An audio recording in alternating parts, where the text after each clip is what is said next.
Shalom, shalom, Israel. Before I start the lesson, I want to give all honor, glory, and praise to Yahweh, Bahashem, Yahweh Shai, Bahashem Rakakwadash. I'm the brother Tazaman Kamath. I want to give double honors to the elders and apostles of Great Millstone, that teaches truth and well. Peace and salutation to the whole fillet that's scattered abroad. And man, we're getting closer to that time where, all these prophecies about to come to pass, okay? And it's only a matter of time till, we in World War III, the MOTB gets mandated, okay? Now it says, man claims he received a military service letter from the government, all right? Got this in the mail, but I got this today.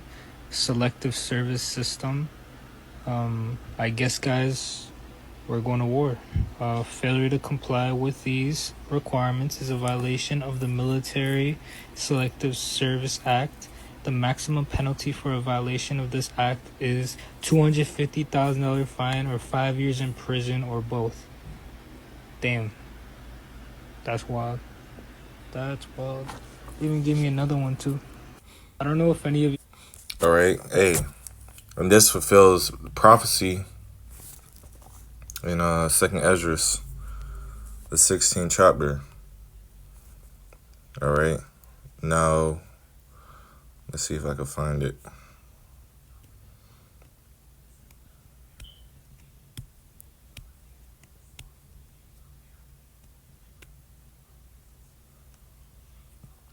All right, this is 2nd Esdras 16 and 33. The virgin shall mourn, having no bridegrooms. The woman shall mourn, having no husbands.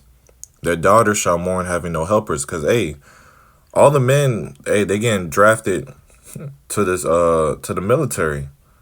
All right, they're going to start a military draft. All right, and guess what? America just shows you that America is falling down, man. All right, they need people to help fight. And really, this is just the Lord drawing, it's just a very variosity of ways of the Lord drawing these people to ultimately meet their destruction. Okay, because they're going to fight in the land of Jehoshaphat, Yahweh Shaphat, the land of judgment in the Middle East. Okay, it says the virgin shall mourn, having no bridegrooms, right? The young women, all right, they ain't going to have no husbands to help them, because guess what? They're going to be out the war. They're getting drafted. All right, the woman shall mourn, having no husbands. Their daughter shall mourn, having no helpers, right? It says, in the wars shall the bridegrooms be destroyed, okay? And guess what? Not only is it going to be wars in the Middle East, but it's going to be wars right here in the country, right? They're going to be race wars, civil war, okay? Free-for-all wars, okay? Men going into houses, robbing, ravishing all type of sorts, man. All right, it says, and their husbands shall perish of famine. All right, because there's going to be a famine in the land, okay? There's going to be a famine in the land, but the most important famine is going to be the famine of hearing the words of the Lord, okay? All right, now let's get this. Joel.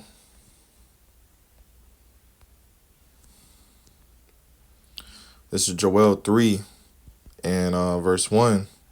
And for behold, in those days, in that time, when I shall bring again the captivity of Judah and Jerusalem, I will also gather all nations, all right, and will bring them down into the valley of Jehoshaphat, and will plead with them for my people and for my heritage Israel, all right? Plead going to judge.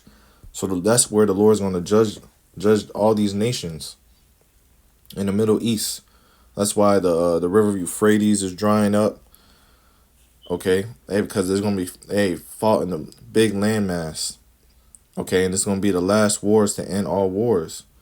It says, whom they have scattered among the nations and parted my land, okay? And when you jump down,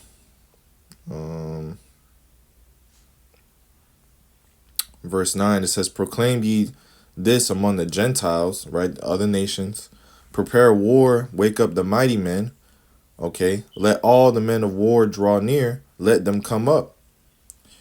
Beat your plowshares into swords, all right? Plowshares, your farming tools, made them weapons, right? And your pruning hooks into spears. Let the weak say I'm strong, right? These weak nations saying they're strong now because now that they have nukes, they have arsenal that can destroy countries. Okay, that's from these top powerhouse countries like China, Russia, America. They're funding all the small nations so they could show them, hey, let the weak say I'm strong. Okay. Verse 11, assemble yourselves and come, and all ye heathen, and gather yourselves together round about. Thither cause the mighty ones to come down, O Yahweh. Let the heathen be awakened, and come up to the valley of Yahweh Shaphat, for there will I sit to judge all the heathen round about.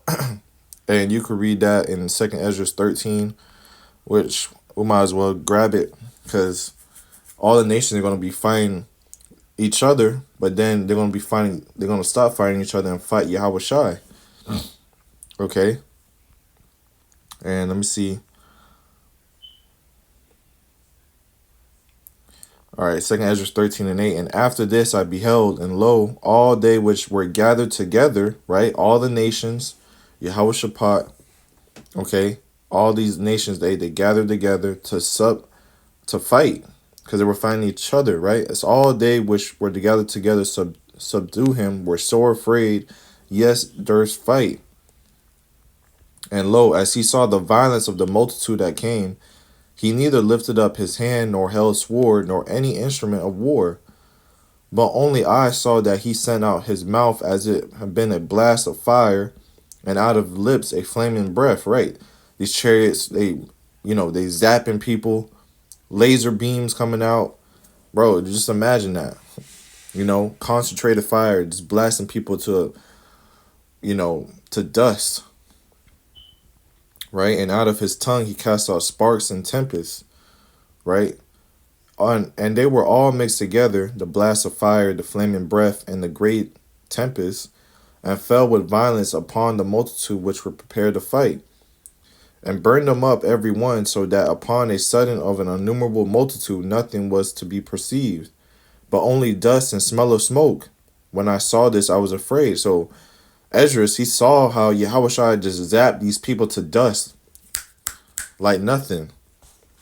All the chariots, because the Lord's coming with multitude of angels. So hey, as he saw all these nations getting zapped to dust. All right, all these people getting zapped to dust. All right, and Ezra seen it, he was afraid. He's like, damn, this is how powerful the Lord is coming. Imagine the Lord is coming back with violence, with vengeance. All right, so when he see all these nations, hey, he's ready to zap them up. Okay. Let me get to the point where I wanted to get. Let's see.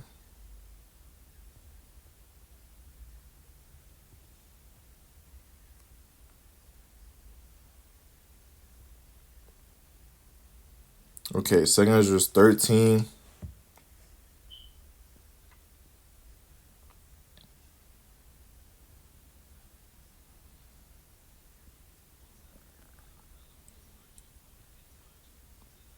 And verse 27.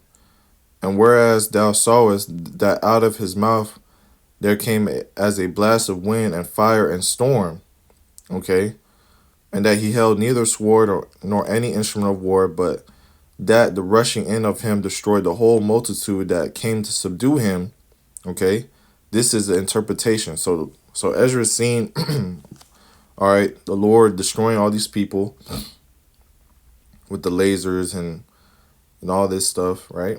Behold, the days come when the Most High will begin to deliver them that are upon the earth, right? The elect, and he shall come to the astonishment of them that dwell on the earth, and one shall undertake to fight against another, one city against another, one place against another, one people against another, and one realm against another. All right, and when you go to Revelation 12 and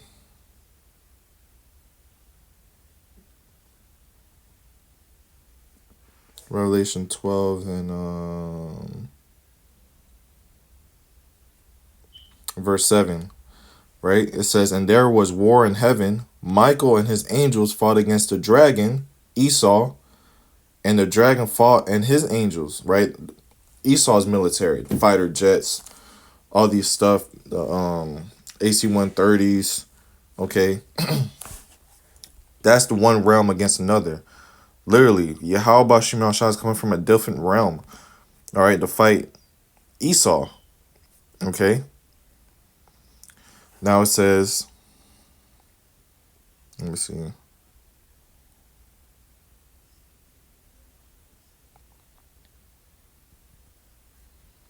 Did I pass it?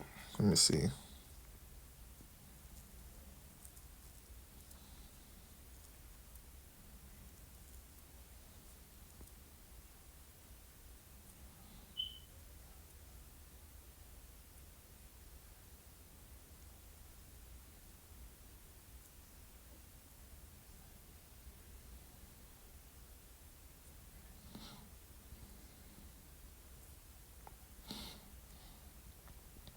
Right. So I'm read on. It says, verse 32, "And the time shall be when these things shall come to pass, and the signs shall happen which I showed thee before, and then shall my son be declared, whom thou sawest as a man ascending. And when all the people hear his voice, every man shall in his own land leave the battle they have against another." So, hey, they're going to stop fighting to fight Yahushai. "And an innumerable multitude shall be gathered together, as thou sawest them willing to come, and to overcome him by fighting." But hey, that's why America's drafting all these people, because hey, all these nations, they got all these people ready for war. America don't got nobody. They got the moles. They got, hey, now you're gonna get drafted women. Okay, it's gonna be a draft, man. You don't want to go, you're gonna be cast into jail. Okay, and that's gonna be a trial of faith. Okay, you women, bro, you gonna get taken out there, man. Y'all gonna be ravished. Y'all gonna be done. Y'all ain't. If you get taken over there, you're not coming back. Say your goodbyes. Okay. "But he shall stand upon top of the Mount Sion, and Sion shall come, and he shall be showed to all men, being prepared and builded, like as thou sawest the hill graven without hands." Okay, and that's pretty much the point. It just shows you that hey, all these nations, they're gonna be gathered over there to fight. Okay, and you see, hey, we're going to war. All right, America's going to war, and this is why they sending these letters out to these people to draft all these people. They need anybody they could get. All right, you seen that happen with Ukraine. Even the old man is going out there fighting, man. All right. Hey, look, man. This is why we need Yahweh Shem Shai. This is all part of prophecy. Okay, so the water and Barakatha Yahweh Shem Shai. Hey, things are moving, man. Things are moving. Okay, time is shortening for these devils. And guess what, man? We're gonna be praising the Yahweh Shem Shai, because all these prophecies are gonna be coming to pass. We're gonna see the power of our Lord. Okay. Hey, they got none but a short time. So with that, Lord willing, let's been edifying. I want to give all praise, honor, and glory to Yahweh, Ba'ashem Yahushai, Ba'ashem Kakwadash. Till next time, I say Shalom.